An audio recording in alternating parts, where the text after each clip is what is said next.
이스라엘과 하마스의 휴전 협정이 난항을 겪고 있다고 합니다. 서로가 마음에 들지 않는 것이죠.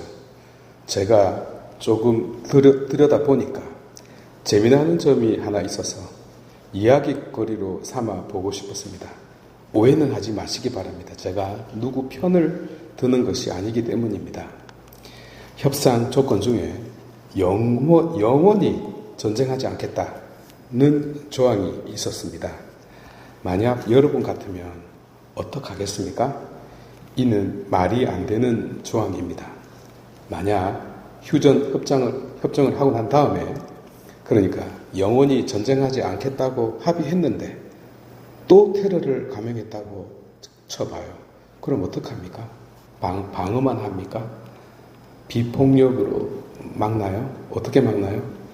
만약 대한민국이 온 세상을 향하여 우리는 그 어떤 나라도 침략하지 않겠으며 그 어떤 공격에도 폭력적인 방어 혹은 물리적인 방어를 하지 않는다고 선언했다고 가정해 봅시다. 주위의 나라가 와 대단하다 라고 할까요? 땡큐라고 하겠죠. 그러면 대한민국은 끝입니다. 남의 땅이 돼버리니까요.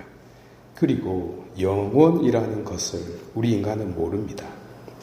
그렇게 될 수도 없고 또 설사 영원히라는 그 조항이 들어가서 계약이 체결된다 하더라도 그것은 자동적으로 무효가 됩니다. 예컨대 새끼를 낳은 강아지의 그 어미는 이후 여하를 막론하고 자기 새끼를 지키기 위해서 그 공격을 합니다.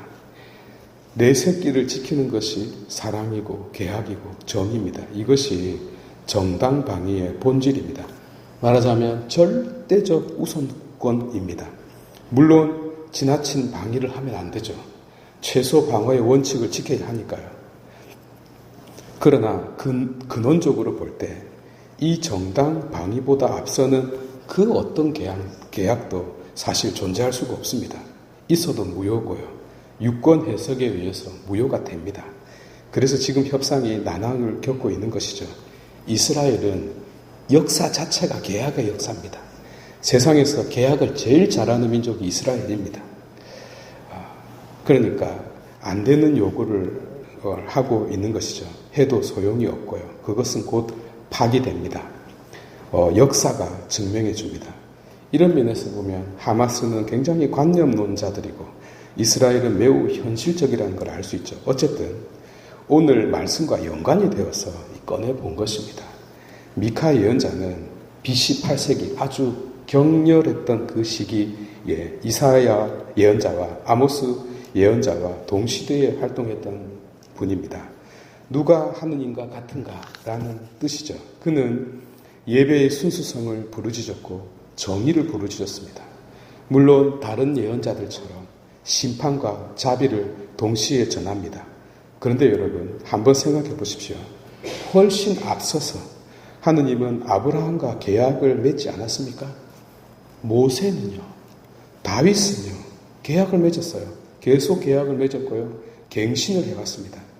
그런데 한쪽이 계약을 이렇게 계속 파기를 했습니다. 이때 어떻게 해야 합니까? 계약을 깨는 쪽도 물론 이유가 있었어요. 예컨대 예루살렘은 자기들이 맺은 계약에 의거하여 하느님께서 예루살렘을 지켜주셔야 한다는 그 약속을 지켜야 한다고 생각했어요. 하느님은 예루살렘을 소위 불가침의 도시로 보호해야만 한다는 겁니다. 그런데 하느님 생각은 달라요.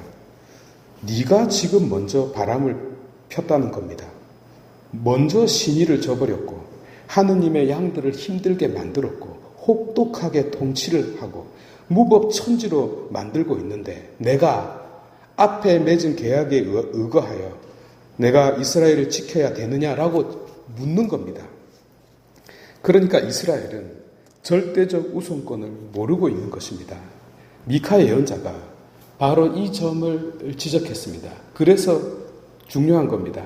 그런데 이 지적이야말로 영원한 지적이 되었습니다. 이제 세상의 모든 계약은 그래서 이 말이 없더라도 이것이 우선이 됩니다. 예컨대 두 사람 사이에 노예 계약이 체결됐다고 칩시다. 그것은 성립되어도 성립되지 않고 무효가 됩니다. 절대적으로 앞서는 우리 인간의 존엄성과 자기 방어권 때문에 말입니다. 이스라엘은 크게 잘못 알고 있습니다. 계약이 이렇게 다람쥐 쳇바퀴 돌듯이 도니까 이를 멈추는 예언을 한 자가 바로 미카 예언자입니다.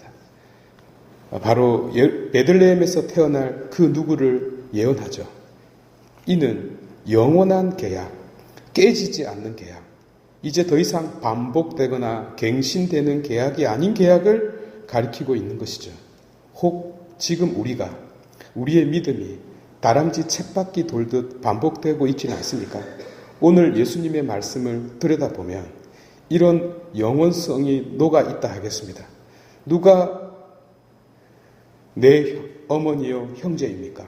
바로 여기 있는 자라고 하지 않습니까? 그 다음 말은 생략됐죠. 그리고 생략된 질문을 던집니다. 여러분들은 약속을 지키고 있느냐고요? 여러분들은 계약을 실천하고 있느냐라고요? 봉헌하도록 합시다.